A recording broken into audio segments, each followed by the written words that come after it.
Hey guys, just before we get into the video, I just want to make sure that you guys are aware that this video may contain spoilers that have been released due to the data mine and the ROM leak that have been dropped for Sun and Moon recently. So guys, if you don't want to get any of the game spoiled for you and you want to go in with a clean slate and knowing nothing, you may want to click off now. But if you guys want to enjoy the content, make sure to stick around and hopefully you'll enjoy just as much as I did making it. So, see you.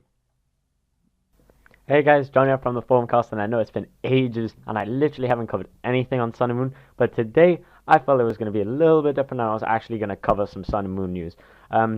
Just before we do get into this, I probably have said it at the beginning of the video, but just in case I forget to include it, there are spoilers in this. As you can kind of see, we're going to dive a little bit deeper into what was the data mine, and now that the fact that the game actually got fully leaked, and the ROM is kind of running around the internet, I'm kind of trying to get my hands on it, but because I want to get into the game like really early, especially because being in Europe it comes out a bit later, so I really want to get into it. But there's so many new changes to the game, and I swear that competitive like play is going to become such a new, it's going to change completely, because they've done so many edits to the, they've done so many edits to abilities. They've changed some old Pokemon, they've changed some old moves, and with the introduction of new abilities, new moves, new Pokemons, new typings, it's going to be a really long and kind of hard fought kind of competitive in my sense, where it's going to be, you're going to have to learn everything again, and you're going to basically have to learn all the new moves that they've added, and it's sort of like that kind of process with every generation.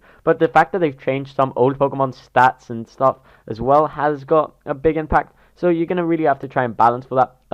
So anyway, let's literally dive in. I do want to leave these stats for the Pokemon for another day. So we're going to start off, well, with another video. We're going to start off with the changes that they've done to the new Pokemon, well, changes to the old Pokemon, and stuff that they've done to make it a bit better. So on screen, you can see here, it says changes to old Pokemon. So you can see that this is going to be a massive thing, and I swear it's going to change competitive a lot, is the fact that they've changed old Pokemon. For example, Gengar now no longer has the ability Levitate and is replaced with Curse Body. So that means Gengar is going to become what would be an awesome kind of switch in an OU to take out, to like kind of protect yourself from Earthquake and stuff, now no longer exists because it's been replaced, and now he has Curse Body. Raikou, Suicune, and Entei's hidden abilities are now replaced with Inner Focus. I don't remember off the top of my head what their hidden abilities are, but Inner Focus is okay, I guess, in the sense, well, it's literally just going to make it so they don't flinch. So you can't, like para flinch them, well, you can para flinch, but, like, you can't, it's just paralysis, but, you can't really do so much as you could before now. Now this is where I found it got interesting. Wingle's hidden ability, Keen Eye, has been replaced with Hydration, and it turns into Drizzle when it evolves into Pelipper. Now, that means we now have another Pokemon that can use that can provide rain straight off, without having to resort to typical Pokemon such as Politoed. So you do have another option there in Pelipper, and I do think, when I was reading this myself for the first time, I did think Pelipper got a lot of love in this, because he does get a few other things after. Torkoal's hidden ability, White Smoke, has been changed with Drought, so now you don't also have to resort to Ninetales, or you don't have to waste a Mega Spot on Charizard Y if you want to use a Drought, like a Sun-based team. Also, Ruggenroller and Boldo's hidden ability, Weak Armor, gets the hidden ability Weak Armor instead of Sturdy, so it kind of screwed them up a little bit, now no longer having Sturdy. And then it turns into Sandstream when it gets into Gigalith, which is cool, because now you don't also have to resort to Tyranitar and Hippowdon. So you do have options, which is what I'm liking, that the fact that they've tried to introduce weather and terrains a lot more in this generation, with the introduction of the new Psychic terrain, and the Tapus being able to produce the terrain moves just straight out when they come up. So moving on, you have Vanillite and Vanillush have Snowcloak instead of Ice Body for their hidden ability, and Vanillush gets Snow Warning. Snow Warning, I'm pretty sure, is the same as Sandstream and Drought Drizzle, but with the Hail, so sort of like a Bomb of Snow. However, Hail is not used much, but I do think it could be a potential set this year, like a potential kind of team to go around, because Cubchoo and Beartic get their hidden ability Snowcloak and replaced with a new ability called Slush Rush.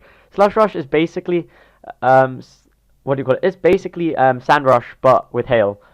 So I do think they're gonna have that a little bit, like kind of get Hail a bit more in play, because I don't think Hail got a lot of like play at all when it came to like weather wars. It was mostly rain, sun, or just sand teams. Also, a few Pokemon have increased attack, such as Arbok's attack has increased from 85 to 95, while Dugtrio has gone from 80 to 100. That's what I like, that they made Dugtrio a bit better, that now he's a bit more viable, and I do like this because they've shown like kind of a lot of nice kind of buffs to Pokemon that I really think deserved it, like low tier ones. It's not like they've gone and buffed Pokemon that already owe you and just gone and made them crazy. But I do think there's some Pokemon that I personally am going to be using a lot more. So anyway, Dugtrio went from 80 to 100. Farfetch'd has now got 90 instead of 65, plus the stick is going to be awesome. Beartic and Crustals both have increased from 95 to 100, 105, and I think it's Crustle, has gone from 110 to 130. So Shell Smash Crustle will probably be even more used now because of that boost. Dodrio, Electro, and Delcatty have had their speed increased. So Dodrio is now 110, Electrode is now 150, and Delcatty is now 90. I do think the one that I feel kind of needed a speed boost was Dodrio, because Dodrio was like, in the anime, he was always seen as like a really fast Pokemon, and it was like, oh yeah, it's really quick. But it only has 100 speed, and that literally gets outsped by most Pokemon now, because 100 just seems to be like an average kind of speed stat. But getting a 110 does push it a little bit higher. Electrode is now 150, so making it even faster than before. And Delcatty, I want to see Delcatty a bit more now with that boost of speed, so it might be able to perform a bit more, but I don't think it's going to do crazy things. Then Executor, Ariados, and Corsola have also had increased their special defense. Executor has gone up to 75, Ariados has gone to 70, Corsola has gone to 95. Also, Corsola does get a defense boost going up to 95, and its HP goes up to 65 from 55. Now, Noctowl as well gets a special attack boost going from 86 to 76. And now, this is what I found cool. Swellow getting a special attack boost from 50 to 75. That's pretty cool, because considering the fact that it gets Boom Burst and Scrappy, so it's going to be really interesting now that you can actually run those. And now, Pelipper, what I was saying about Pelipper getting a boost, Pelipper's special attack has gone from 85 to 95 now, and this was awesome. Masquerain has gone from 80 to 100, and his speed has gone up from 60 to 80. Quiver Dance Masquerain can now work. It's not like an insane thing, but I'm personally going to be using Masquerain a lot, because I loved Masquerain, but it just felt so underclassed compared to stuff like Volcarona and stuff. Obviously, I don't expect freaking Masquerain now to be Volcarona tier good, but I do feel it'll get a little bit more play, and it does have good moves-ish. It gets Bug Buzz. I'm not sure if it gets Hydro Pump, I'm pretty sure. It gets Hurricane, I think, as well. Well, anyway, Quillfish's defense goes from 75 to 85, and now this one was also really cool. Mantine getting a boost from 85 HP from 65 HP. That means it's going to be an even better special defense tank, and I'm personally going to use it. Lunatone and Solrock have 95 HP instead of 70, and Woobat has gone from 65 to from 55. Volbeat and Illumise as well. Now, these prankster Pokemon that like enjoy doing their tomfoolery and like stuff like that, where they just love to set up and then pass it along, now have improved defenses to 75 defense and 85 special defense from 55 and 75. So it's nice to see that they got a buff, and Cryogonal as well got a buff. Now this is where I got confused. I think Cryogonal, it says, has 80 HP instead of 70, and then it says it has 50 HP instead of 30. So I'm assuming that's its defense, because I'm pretty sure Cryogonal is pretty crap defensively. So I'm gonna assume it's its defense, so it's not super useless. We do have some of the new moves. I do want to cover those in the separate video, sort of maybe with the stats. Changes to old moves here. So let's go back to these changes. The Leech Life getting up now to 80 base power. That is crazy. I swear Leech Life is going to become a really good competitive move now, because it provides good coverage to bug types. It allows them to get a decent physical move that isn't X-Scissor. And it also gives them sustain as well, because Leech Life was like always like that pesky move that every Pokemon, like all the like Zubats and Inkadas used to get. And you'd be like, it's not doing anything. It literally just sits there and takes a tiny bit of health, and you wouldn't be like worried about it. But yeah, it's kind of that sort of style. Now this is where I feel like it's gonna change a lot. is the changes to old move pools, and this one change. Dark Void has 50% accuracy and can only be used by Darkrai. Goodbye Dark Void spamming Smeargle in BGC, meaning no longer can you sketch Dark Void, and it is only able to be learnt by Darkrai, meaning that if you want a Dark Void, you have to use Darkrai, and you have to waste 2 turns using 2 spores on separate Pokemon and prioritizing which one you feel is more of a threat. So I do like that they've made Dark Void, because Dark Void in doubles can be a really big pain, but it's changed the game, and that's the thing. What I'm saying is that I think Sun and Moon wants to take competitive to a new, different perspective, and want to give old Pokemon some nice boosts. So now this is where I feel like some of these Pokemon are going to come back, and they're going to actually be useful. Butterfree gets access to Air Slash, so now you get access to a decent special flying type move for Butterfree, which I don't think it really had. Because you normally just had access to Bug Buzz, and that was it really when it came to Quiver Dance Butterfree. Dojo learns Jump Kick. I do like that it does kind of add the fact that it can't fly, but it jumps really high, and somehow, I don't know, it learns Fly, but yeah. It gives it that kind of feeling, and I think it adds to Dojo, in my opinion. Gyarados and Swallow can learn Hurricane. This is where I was like, yep, Swallow is going to become an awesome special attacker.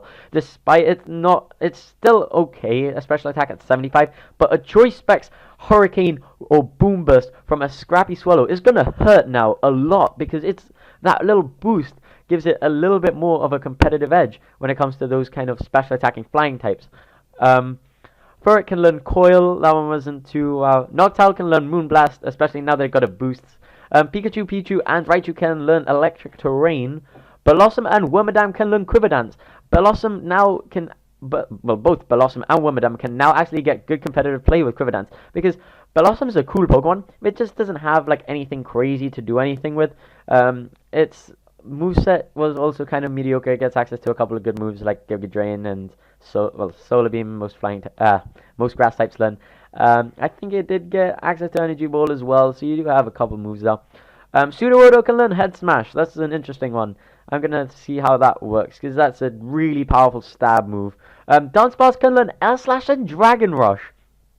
Dragon Rush was okay, it's supposed to... I don't know, it was speculated to be part Dragon... It was oh yeah, potential Megas Dunsparce that everyone wanted, but I don't see it's coming. But they're trying to get Dunsparce a little more play with that Air Slash.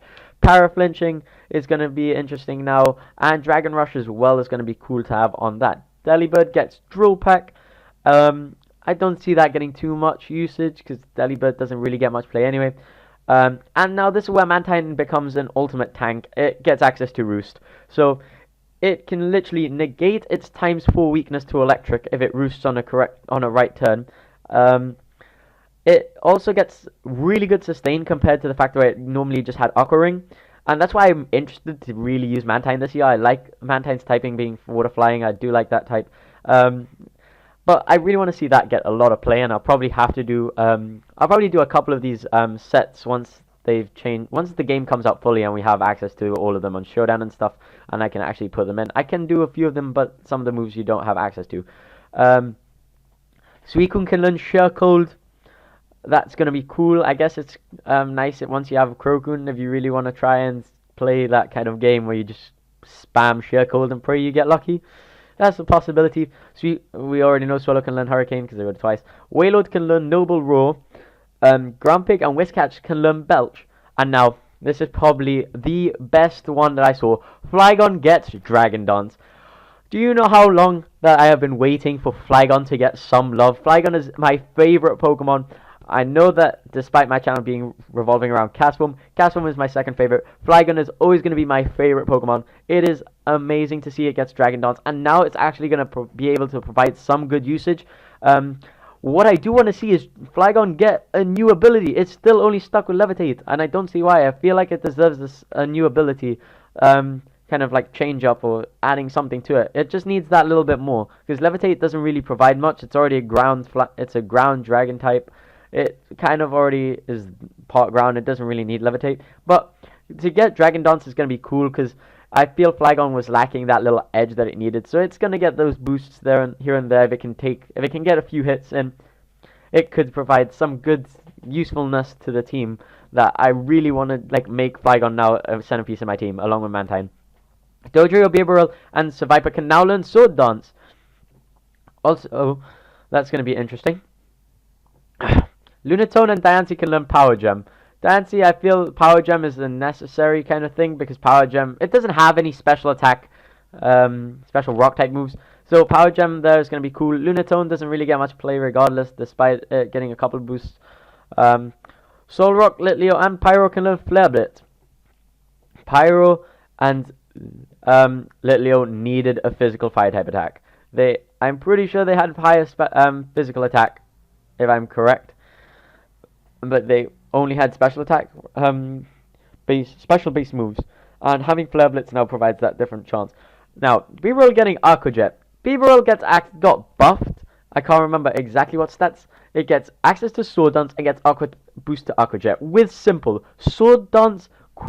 Sword Dance simple Bibarel with Aqua Jet is going to be too crazy, and I do feel that it's going to be a really powerful Pokemon for low tiers. I don't see Bibarel going to OU, but maybe RU I could see Bibarel sliding in there, and it could provide some good support. Ambipom gets access to Dual Chop, that's cool. Stunkank does get access to Sucker Punch, that's also cool. Frostlass getting access to Will-O-Wisp, that's interesting because Frostlass has always been a suicide lead, but having access to Will-O-Wisp as well makes it that much better as that kind of option to have as a lead where you come in, you set up spikes, you set up Will-O-Wisp, you Destiny Bond, and you die.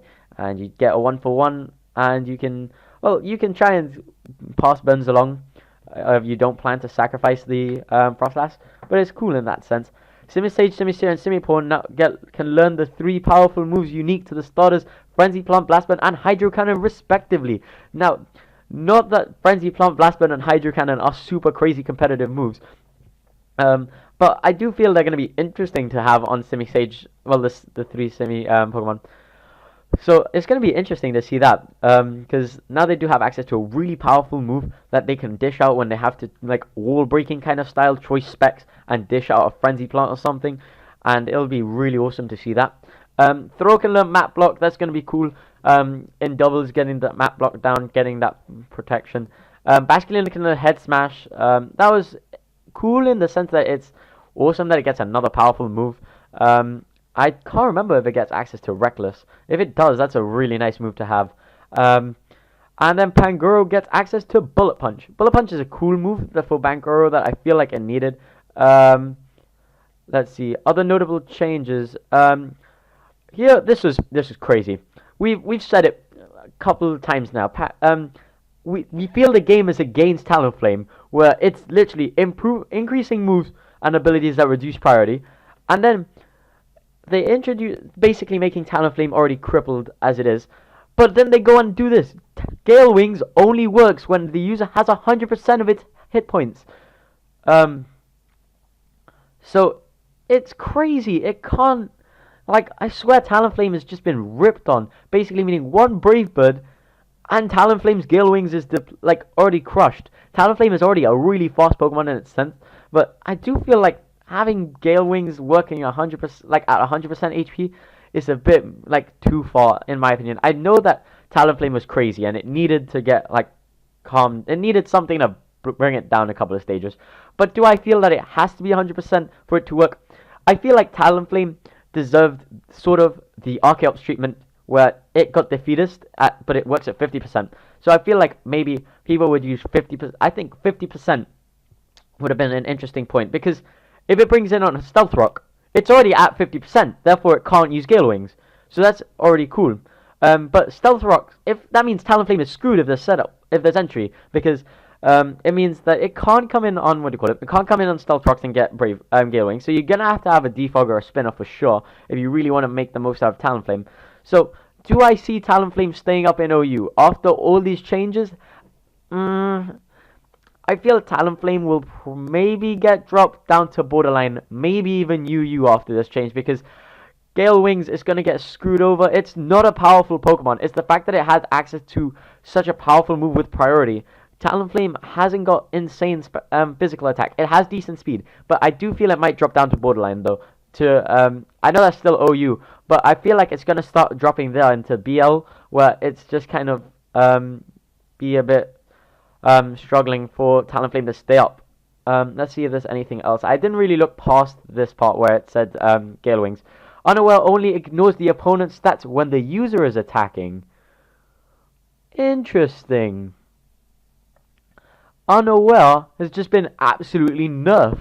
Because now when you think of it, you have Quagsire. Quagsire Unaware was mostly known because it couldn't, stat changes didn't affect it. But now that's Unaware only means that it only doesn't take into consideration basically defensive stats from the opponent. So now Quagsire is literally going to go back down to NU where it was for a short period of time, and then it got buffed up to OU.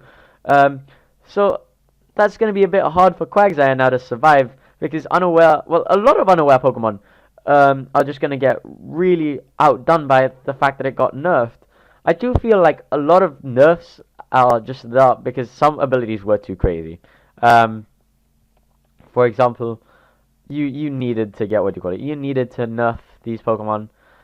And I do feel like they were necessary, like, kind of. But I don't feel like, to a sense, with Talonflame that it needed so much nerfing. I do feel 50%, 75% would have been nice for Talonflame, because Talonflame isn't a bad Pokemon, and people really did enjoy using it. It does have good play, but I do feel like Gale Wings getting ripped on so much is just a bit too far. As long as some Pokemon gonna lose their, like, kind of nice kind of roles that they had, where you could, like, play around, well, you could play around, the fact, oh my god, fucking notifications.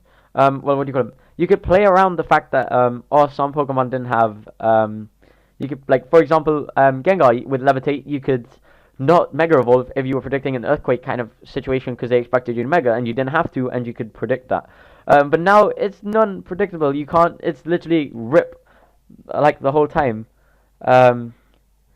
So it's kind of hard in that sense, where I do feel a lot of these Pokemon are gonna get ripped on. I do feel like there's a lot. Oh no, that's story related spoilers. I don't want to see that. I don't want to see the story of the game. I don't mind looking at the stats and the new abilities. So guys, I think that's it for all the changes that have been done. If you guys want to see another video on this, I'm happy to do that. I'm cool with the, so far from what I've seen of the changes that they've done to the new Pokemon, well, to the old Pokemon, sorry. I do feel that they've been really useful, and that the Pokemon that have deserved it and really needed the boost, because they're not going to just throw out a Pokemon and say, okay, yeah, this Pokemon is pretty crap, and it's already OP, so let's just give it more. So I do feel that's cool that they try to bring back some Pokemon that are, like, not getting play at all, and trying to get them that competitive play that they need. So guys, with that being said, I'll probably be back later on to make another video based on, what do you call it, based on these changes with the spoilers, well, the leaks, spoilers that have been coming out, because I'm really hyped for this game. I'm literally can't wait. I'm trying to get my hands on the freaking ROM to try and get this to play a bit. Obviously, I can't, if it does come out, I can't share any of the gameplay with you because it can potentially get copyright strikes and banned and whatnot. So guys, with that being said, if you guys did enjoy the video, make sure to leave a like down below. Comment on what you think is going to be the most used, what Pokemon do you think is got the most love or most hate from this game? Personally, I feel that Pokemon that got a lot of love this generation were Pokemon such as Mantine, Pelipper, and I don't want to say Flygon got a lot, but I, obviously being a Flygon fan, seeing that it gets Dragon Dance is really awesome. And also, I think the Pokemon that got the most hate was probably Talonflame this generation, because literally they've taken it too far, removing priority to try and cancel it out. I do understand they added a bit more priority moves with Asshole Rock and stuff, but there's kind of those situations where I feel like Talonflame got a bit too nerfed. So guys, that being said, if you guys did enjoy, make sure to leave a like down below, comment what Pokemon you thought was the most buffed and the most nerfed from these changes. And with that being said, guys, make sure to subscribe to keep up to date with all of our uploads, and I'll see you on the next one.